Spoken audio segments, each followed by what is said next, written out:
Down to business.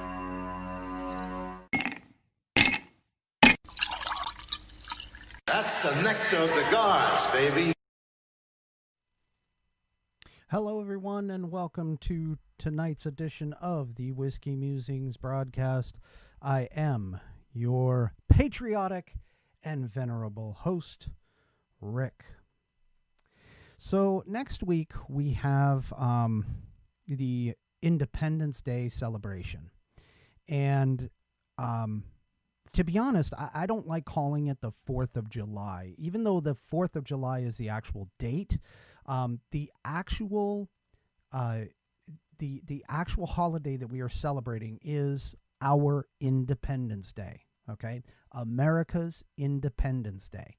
Now, granted, it's not the exact day that we, wrote the Declaration of Independence and, sent it off and shipped it off to England to start the whole situation and everything. But we decided to use July 4th as the date. And so we honor the July 4th as our Independence Day. So tonight I kind of thought that what I would do in a celebration of that is to maybe go through a little bit of the Declaration of Independence.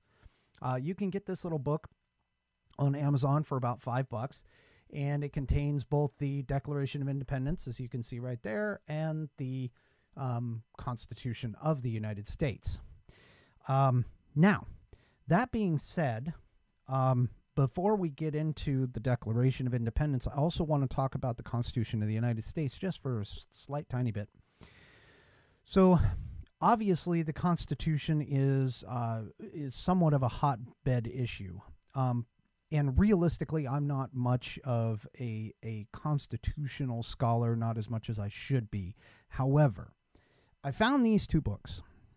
The first one happens to be the Federalist Papers.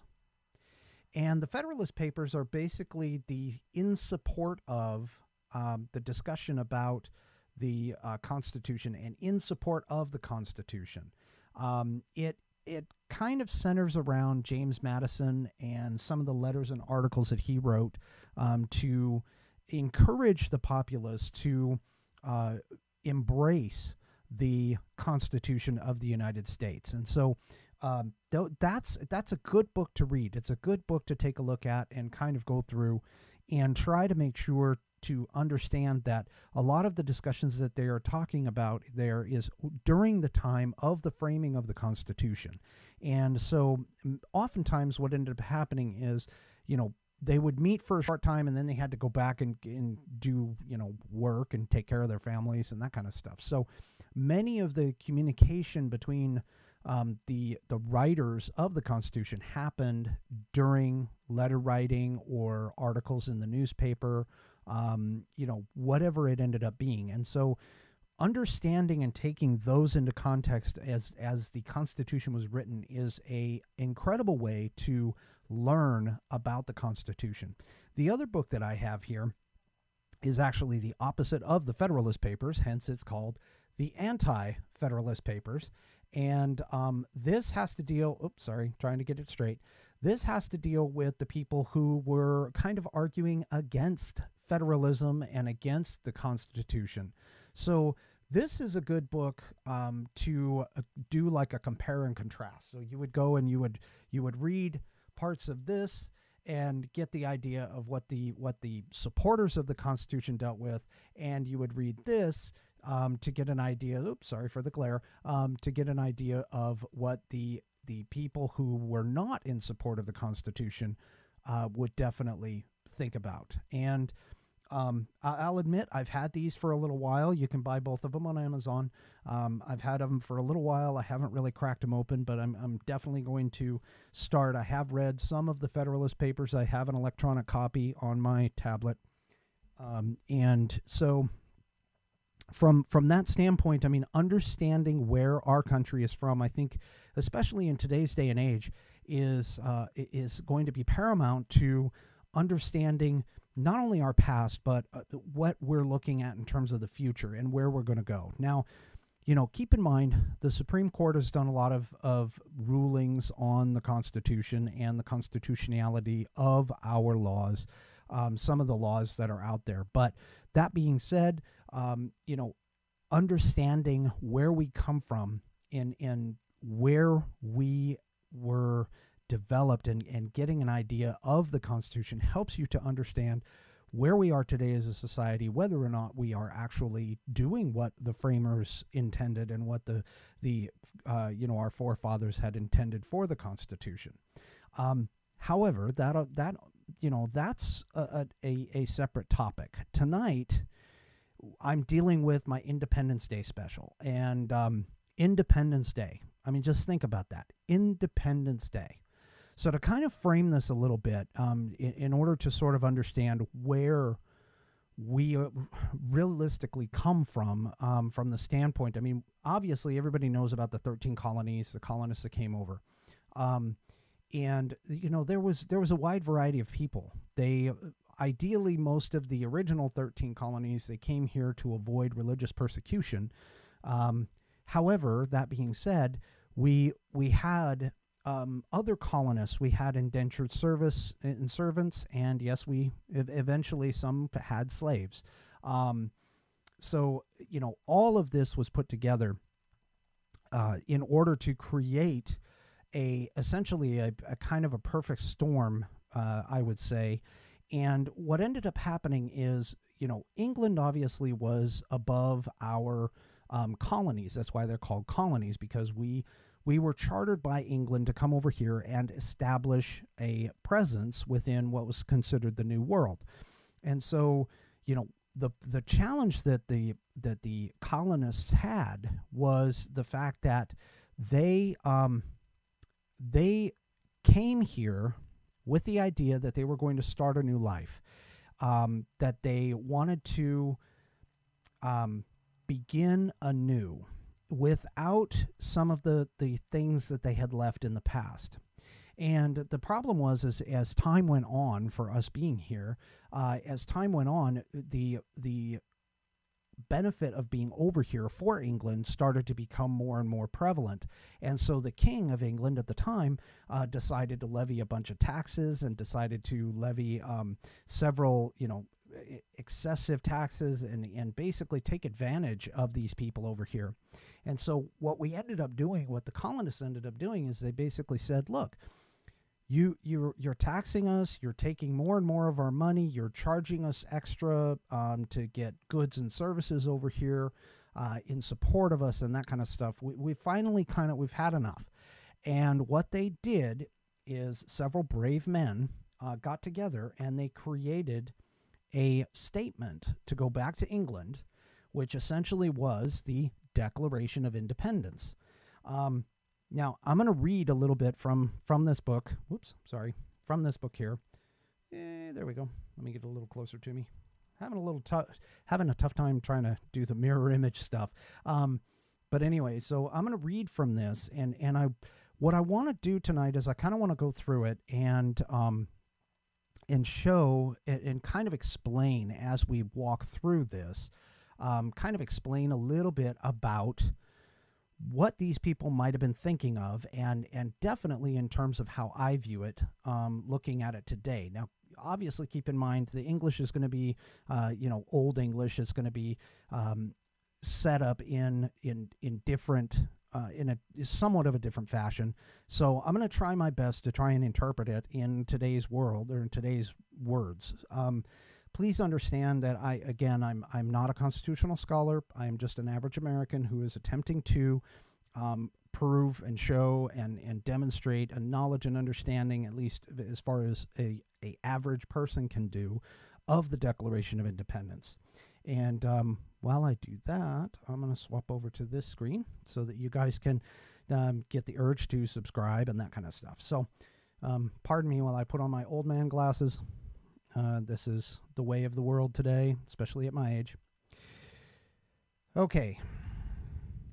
So the Second Continental Congress was formed, and this was the Declaration of Independence as they wrote it. Now, one thing you need to understand is, again, that their grievances were mainly taxes without having a representative that they could send off to England.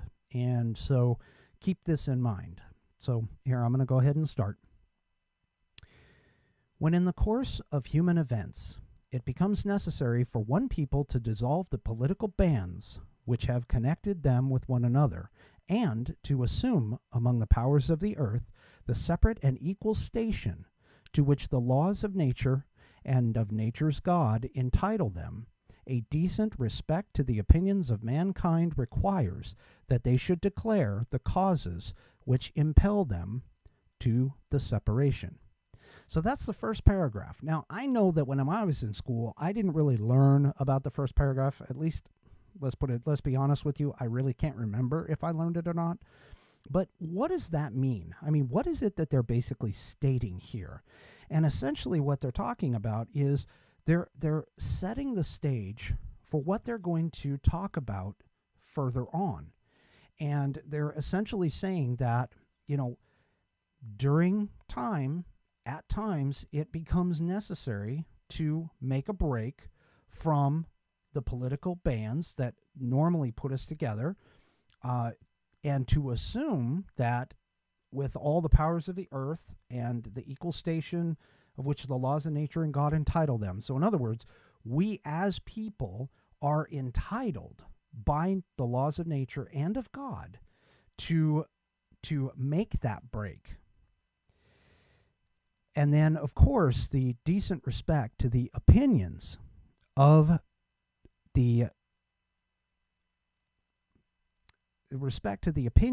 mankind, that it requires that the people who want to make the break should declare, in other words, should announce and tell people the reasons why it would impel them to do this separation. So in that first paragraph, they are basically saying that because of the political bond is not what it should be, and because they've been given the right by the laws of nature and by the laws of God to go ahead and make a break with the powers that be, that they have to declare, they have to talk about, and they have to explain what those grievances are. And so this is the first paragraph to the Declaration of Independence. Now, the second paragraph is the one that I believe everybody will at least recognize. I know I was taught it. I remember some of it. I actually remember the preamble to the Constitution a lot better. But keep in mind, you've got to listen to this and really understand that these people were sitting here and learning, not only learning, but also explaining their reasons as to why. But there were certain things that they believed in. And so this is the second paragraph. We hold these truths to be self-evident, that all men are created equal, that they are endowed by their Creator with certain unalienable rights, that among these are life, liberty, and the pursuit of happiness, that to secure these rights, governments are instituted among men, deriving their just powers from the consent of the governed, that whenever any form of government becomes destructive of these ends, it is the right of the people to alter or abolish it, and to institute a new government, laying its foundations on such principles and organizing its powers in such form as to them shall seem most likely to affect their safety and happiness. Okay, so now that didn't end the paragraph, but it's a very powerful message. So think about this. I mean, here's a group of men who have been given the opportunity to come over to a new land. They have been given money. They have been given support from their government, and they've found that the support of that government is now no longer in their best interest. And so they essentially are claiming here, and again, I'm going to read this line for line and kind of break it down for you. We hold these truths to be self-evident. In other words, what they're about ready to say, they believe everybody knows. Okay? Everybody should know this. That all men are created equal. Now, that next line, that all men are created equal, has kind of gone back and forth. And some people have been like, well, back in the day, they didn't really consider women. They didn't really consider, what we call today African Americans. Back then, they called them blacks. They didn't consider certain individuals being, a full man. But in today's words, so you've got to keep in mind that these people were looking towards the future. And while they may have been looking at it from a certain angle today, they were looking toward the future. And so from that sense, I actually like to believe that the word men is actually referring to more of a mankind kind of a scenario than necessarily just the male of the species. Okay? So they've called out that all men are created equal. All right. That they are endowed by their creator with certain unalienable rights. Okay. Now, they use the term God in the first paragraph, okay? But in this paragraph, they've changed it. They've changed the word. And I want you to think about the possibility as to why they changed the word. Because these people were were a group of individuals who were fleeing from religious persecution. That was their main reason for coming over here, for an advantage of going to the New World, to explore and expand their ability to be able to worship in the way that they saw fit. And so in this particular moment, they decided to use the word creator instead of God. And I think, in a way, they were embracing the diversity of religions that they had there. So by using the term creator, endowed by their creator, in other words, given by their creator, whatever creator that is, it doesn't make any difference as far as they were concerned. They just knew that there was a supreme being, there was a divine being, there was a creator.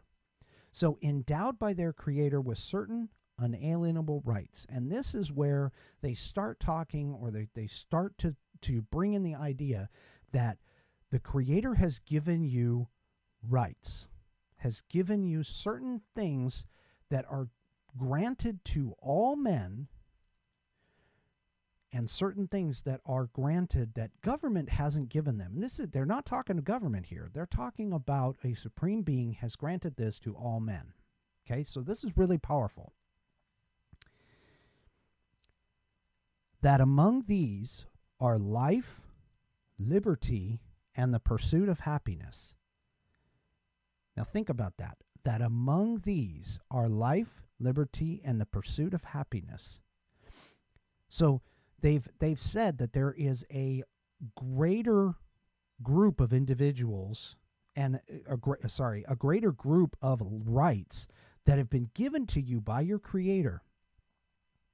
And of those rights, there is life, liberty, and the pursuit of happiness. Not that these are the exclusive things, but that these are life, liberty, and the pursuit of happiness are among many more rights that have been given to you by your creator. Okay? So let's think about that. Now, here is where they make the first address in terms of government. They say that to secure these rights, in other words, to make sure that these rights are secured, governments are instituted among men, deriving their just powers from the consent of the governed, that whenever any form of government becomes destructive of these ends, it is the right of the people to alter or to abolish it. So now think about that. So what are they saying here? They are basically saying that among these pursuits, life, liberty, and the pursuit of happiness. The government is to secure. The government is to secure these rights at the consent of the governed. The government itself derives its powers from the people, the consent of the people. And this is where they start talking about the change of government. That basically when any form of government, doesn't matter what it is, becomes destructive in the protection of rights, of the inalienable rights, among them life, liberty, and the pursuit of happiness, that it is the right of the people to alter or abolish it. And, they continue, to institute a new government, laying its foundation on such principles and organizing its powers in such form as to them shall seem most likely to affect their safety and happiness. So they're basically saying here, they're like, okay, if the governor, first of all, the government gets its power from the people. The government is not one of those institutions that, governs the people, but the people have no power. The government gets its power from the people.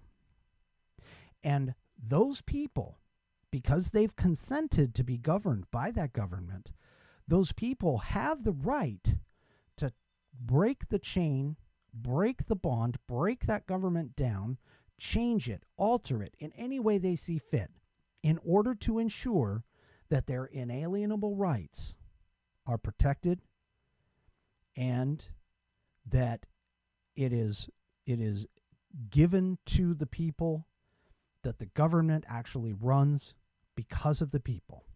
And it's these things, this Declaration of Independence, that starts the whole process and the whole ideas of where our Constitution comes from and where we get the ideas of, why we broke away from England, why we created this government. And I even go so far as to say this is the first time that the American people, the people who came here, the colonists who came here, have started down the path to the ideal of what is America today.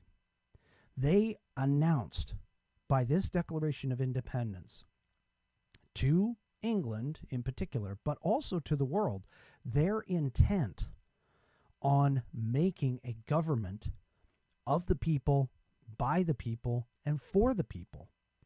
This was the first public declaration, lack of a better term, but this was the first time that they basically publicly announced that these are our intents. These are what we believe.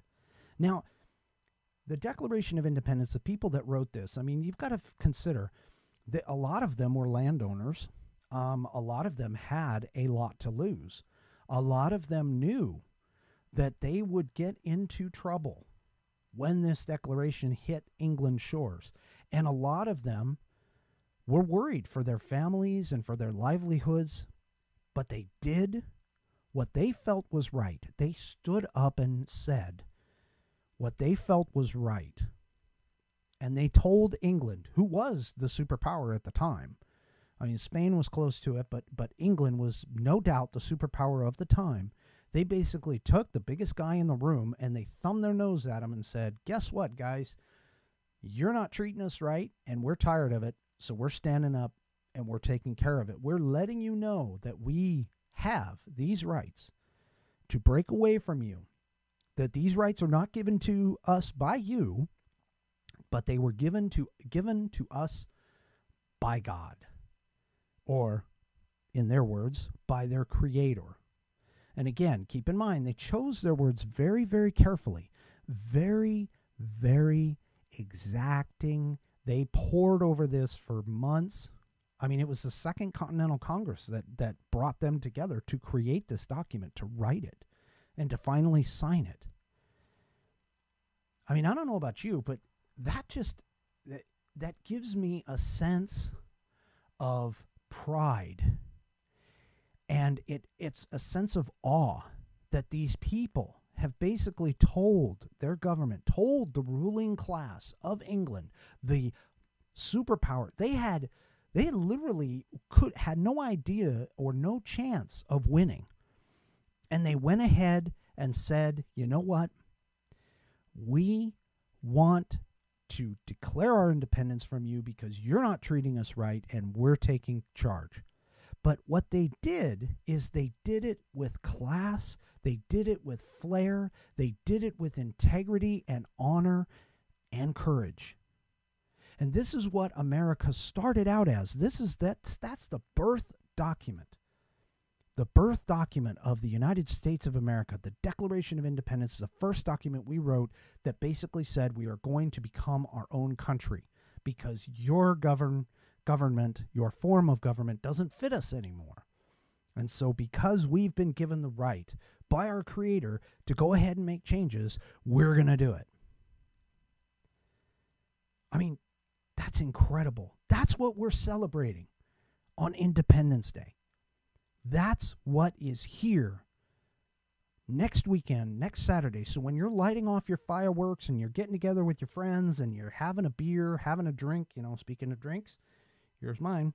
When you're having a drink, just take a moment to be in complete awe of these individuals who risked everything to basically make it so that we could have the country that we do today.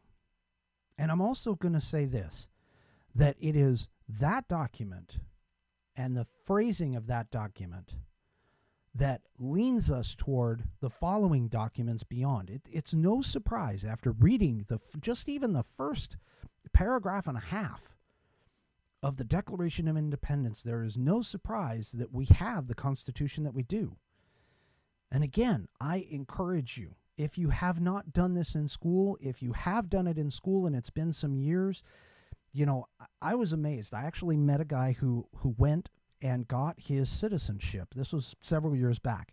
And he had to learn so much about our history and our Constitution and everything else to become a citizen.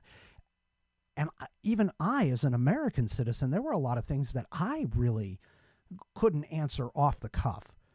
So from that standpoint, I mean, think about that. You have people who are born here who don't know enough about our history and where we came from and everything else, but yet other people who come here and want the American dream. They want to come into this country. They want to assimilate. They want to make a better life for themselves. And they're being asked by our government to prove that they want to be here by learning about America and learning the Declaration of Independence, the Constitution, where it came from, and so on and so forth. I personally believe that it should be the onus of all Americans, regardless of any background, but I think it should be the onus of all Americans to fully understand the Constitution, the Declaration of Independence, and again, to really study the Constitution through the use of the Federalist and Anti-Federalist papers, to understand the context of where we come from and what we are and who we are today. Because there's a lot of stuff that I see today that honestly, isn't American. It really isn't. And I think we've lost some of that. We've lost it. And the only way to get it back is through education and understanding.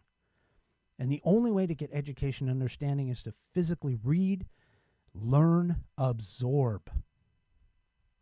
Absorb this.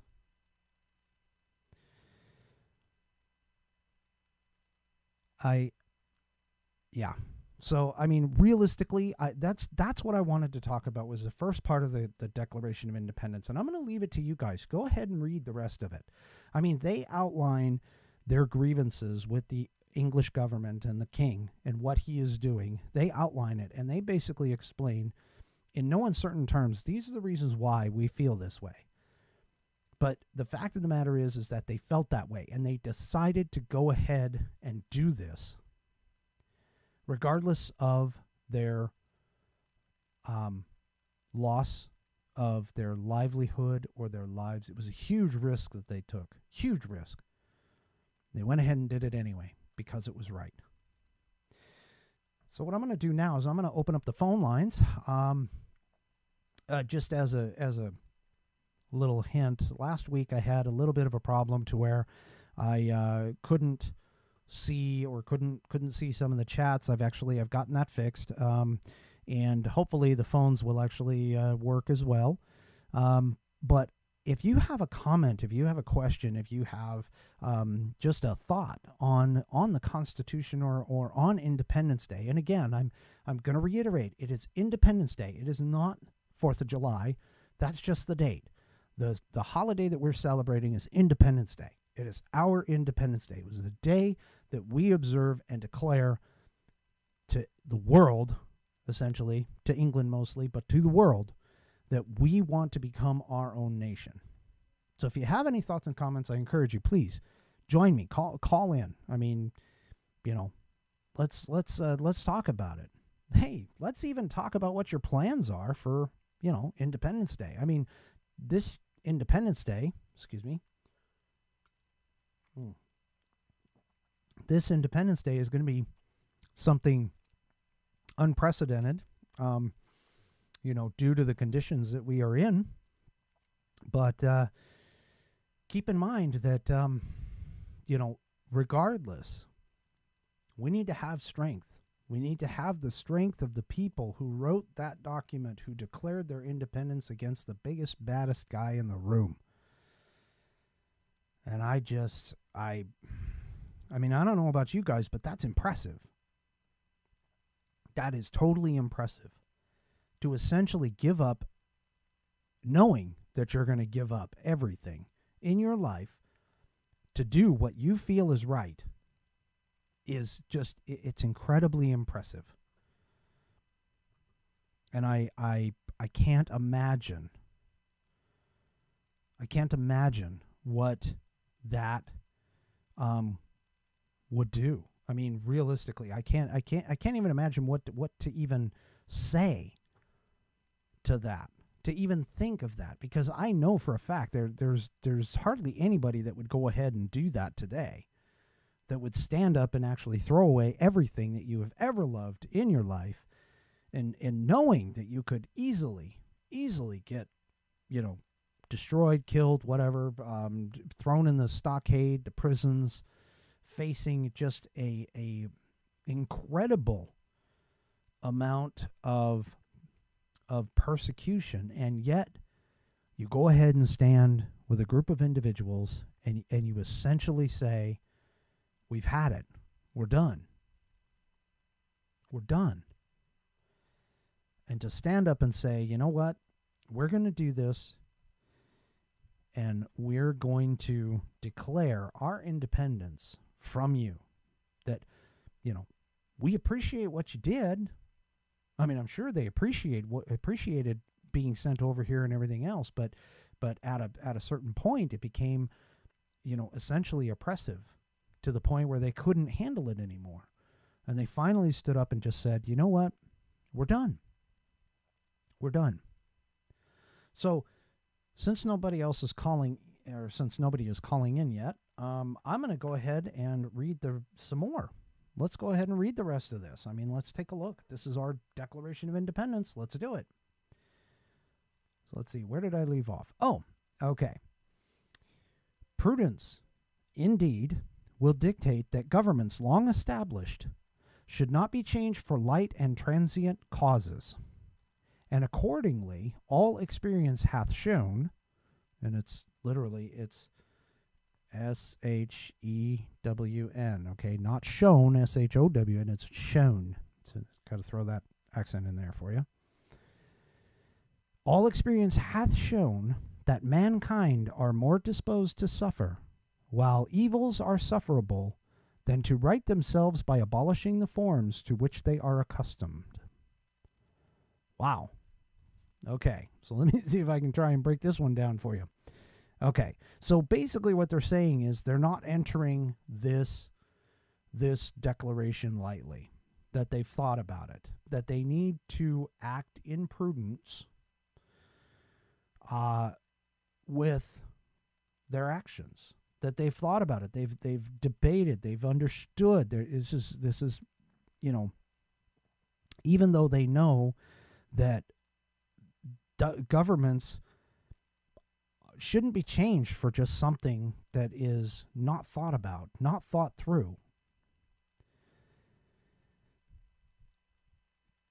Okay, to continue. But when a long train of abuses and usurpations, pursuing invariably the same object, evinces a design to reduce them under absolute despotism, it is their right, it is their duty, to throw off such government, and to provide new guards for their future security. So basically, that statement, what they're essentially saying is that when the abuses have been long, and by the time they did this, I mean, the abuses were long, they pretty much said that it is their right, it is their duty, it's their responsibility, because of the way that they were treated, that they needed to throw this government off. That it was their right, it was their duty, that they are acting in a way that they believe is right and just.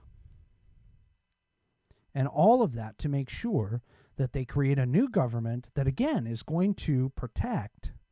And again, the government, which is made by man, protects the inalienable rights that were given to them by their Creator. And I call out again, it's by their Creator. It's not by God. It's not by anything else. It's by their Creator. They were, by using that one word, I think they were actually embracing all the different facets of the face that were over there at the time. And even you can carry it into today, that by saying Creator, you're basically saying that essentially you're embracing everybody in this. Okay?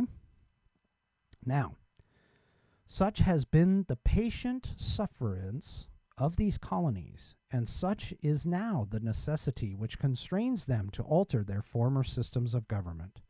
So what they're saying on that one is that they've endured all of these train of abuses and usurpations and you know, despotism and everything, that they've been patient and they will not do it anymore.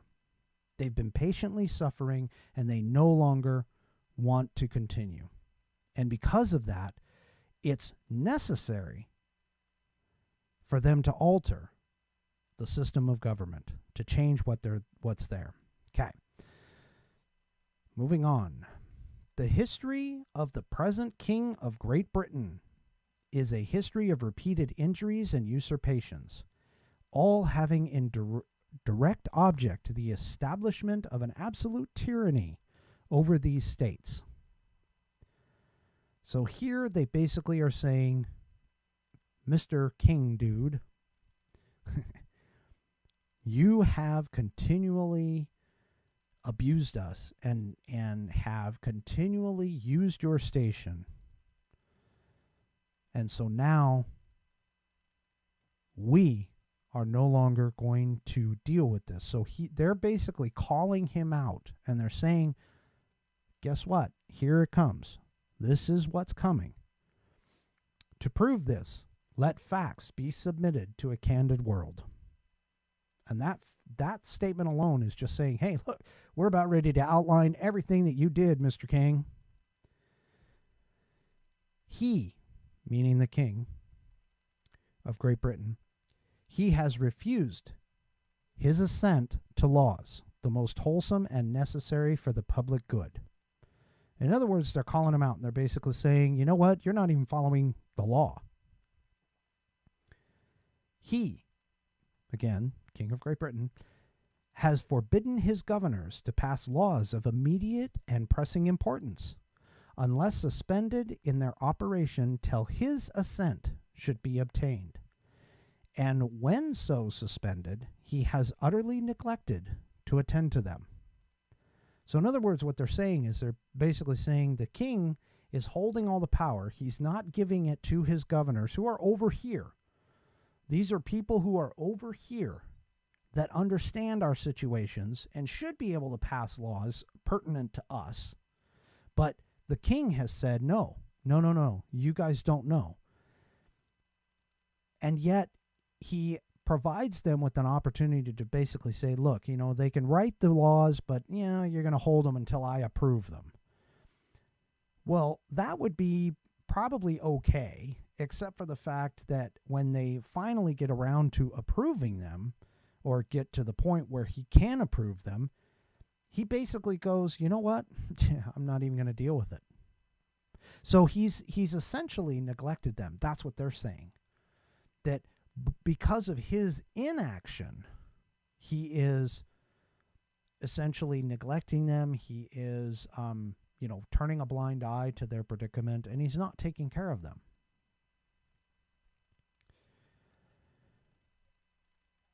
He has refused to pass other laws for the accommodation of large districts of people, unless those people would relinquish the rights of representation in the legislature, a right inestimable, boy, I'm not even sure I pronounced that right, sorry, inestimable to them and formidable to tyrants only. So here's the first time that they kind of talk about where, you know, the right of representation has fallen out. Here's their next grievance. He, meaning the King of Great Britain, has called together legislative bodies at places unusual, uncomfortable, and distant from the depository of their public records for the sole purpose of fatiguing them into compliance with his measures. So in other words, what they're accusing him of right there is that the guy's using dirty tricks. He's making sure that the people who do go and attend these sessions are so far away from where the public record is, or where normal jurisprudence and normal legislative activities occur, that he's basically saying, hey, you know what, this is so far away, I'm going to throw it all so far away, and he's doing it on purpose. He's doing it on purpose to make sure that no matter what, his decisions are being complied with. He has dissolved representative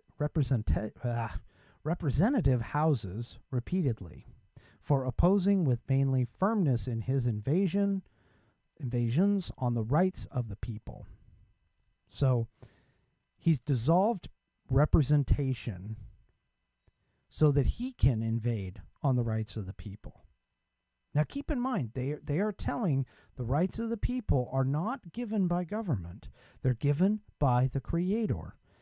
And they are endowed. We are endowed with unalienable rights. Among them, life, liberty, and the pursuit of happiness. So there's more than just those three.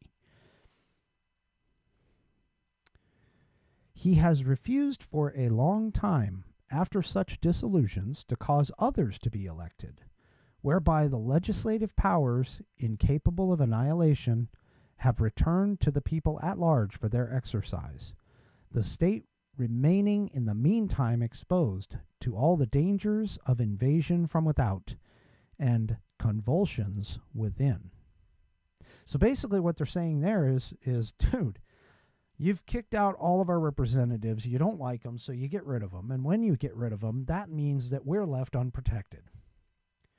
So he's given up what government is supposed to do, which is protect the rights of the people. Protect the people. And he's given it up. That's what they're claiming here.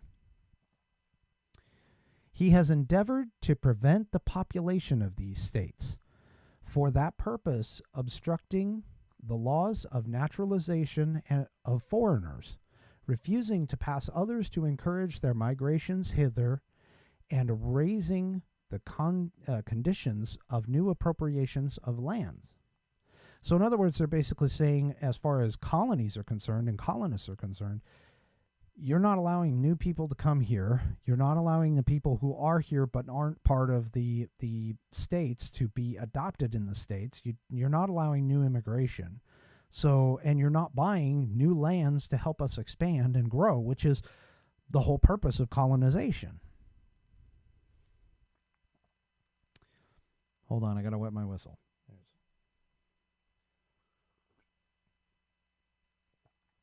All this reading makes me parched.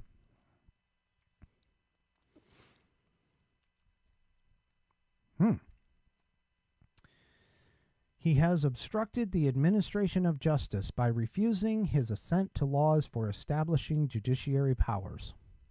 Okay. So he's essentially saying, or they're essentially saying that he has not provided a judiciary to handle the legal issues that they have. And one of my listeners, viewers, has posted a website, or is going to post a website. I'm encouraging him to do so. If he can go ahead and post the website where he found a translation to modern English, I think my listeners and viewers would actually enjoy that. Something to look on to later. But I mean, think about this. So they started off by basically saying, "Hey, you know what? It is we're well within our rights to go ahead and make changes to the government because of the fact that the government is actually by the consent of the governed. So the government exists solely because the people wish it. And the people who are being governed allow it to happen because of the fact that they've given those powers to the government."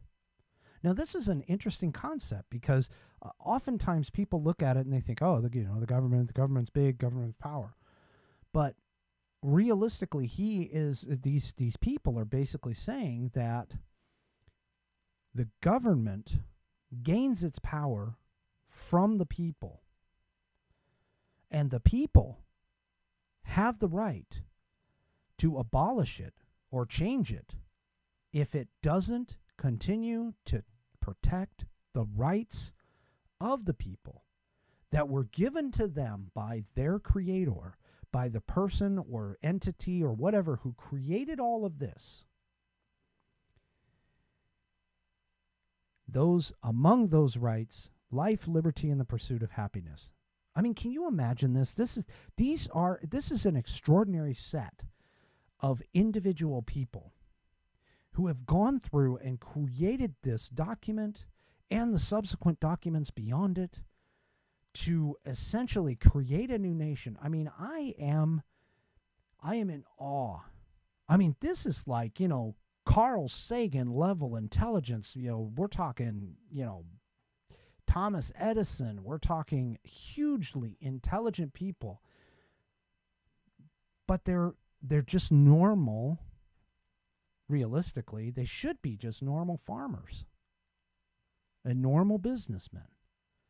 But yet here they are, and they're creating this document, and they've created this declaration to basically say, "You know what, Mr. King, you're wrong, and here's why." Now, I only went through about half of their grievances. Believe me, the thing goes on for quite some time. And again, I highly encourage you to take the time to look at it. I mean, Independence Day, this is going to be a weird one. Let's be honest. I mean, some states are like fully open, other states are not. Some counties here in the or in the state of Washington are on certain phases and can gather together and stuff. So maybe taking a moment to read the Declaration of Independence and truly understand what it means, because this is the first foundational document that was produced by the people that were here to create this great nation that we have. And that's what we want. We wanted our nation to be here. So, they created it. They put it down. And they started with some founding principles that were realistically unheard of in that day. To me, they were kind of brand new. I mean, everybody else sort of had, kingship or whatever. They were monarchies. There wasn't really a government like this, where it was of the people, by the people, and for the people. It's just incredible.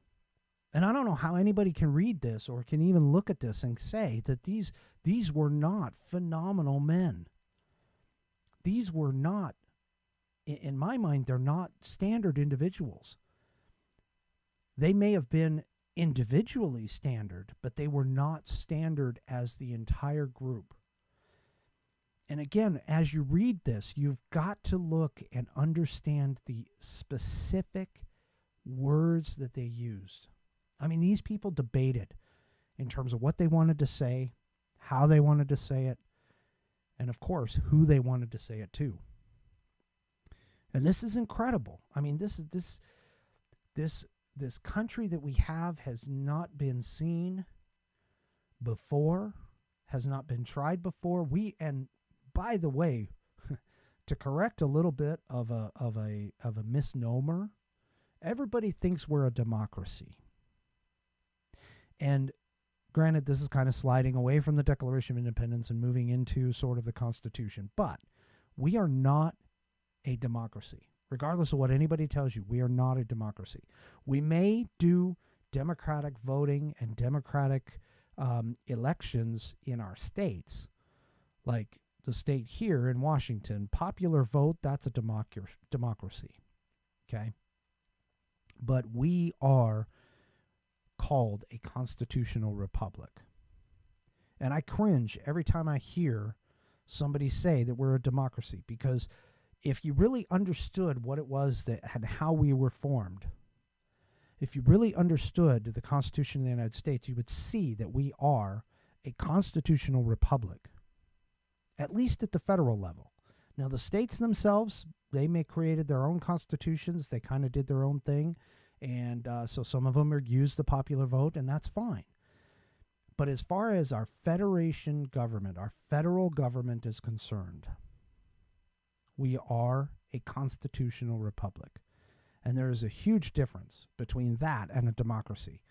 And that's part of the reason why we stand today the way that we have been for over 200 years. I don't even know what the number is now. It's 1776. I mean, we could do the math. But still, the point being is that this government and what we're going to go and see, or what we're going to celebrate, what we're going to celebrate next weekend is our Independence Day, not the 4th of July. The 4th of July is just a date. So it looks like I'm almost out of my hour. I thank you very much for hanging with and going down this path. This is my salute to Independence Day. And I think the Declaration of Independence was the start of a foundational documents and the premise of what we are doing today as a country, what our ideals are. I mean, this is a great nation. It's a great nation. It affords you freedom. You have freedom to do what you want, to learn. I mean, to go wherever you like, without question, without persecution, without papers. You can freely go around. And you can see the great, majestic grandeur of our nation.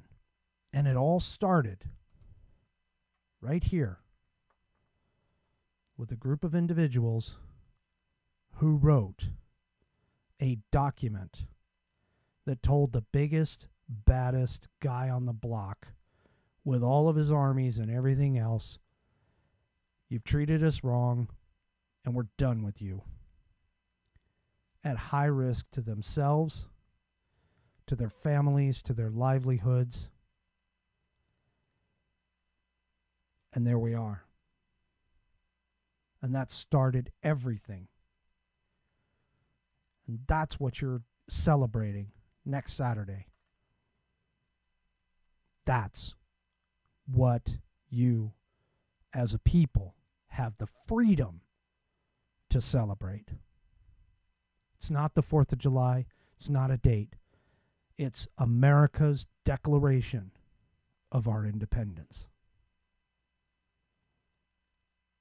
I hope yours is an excellent one.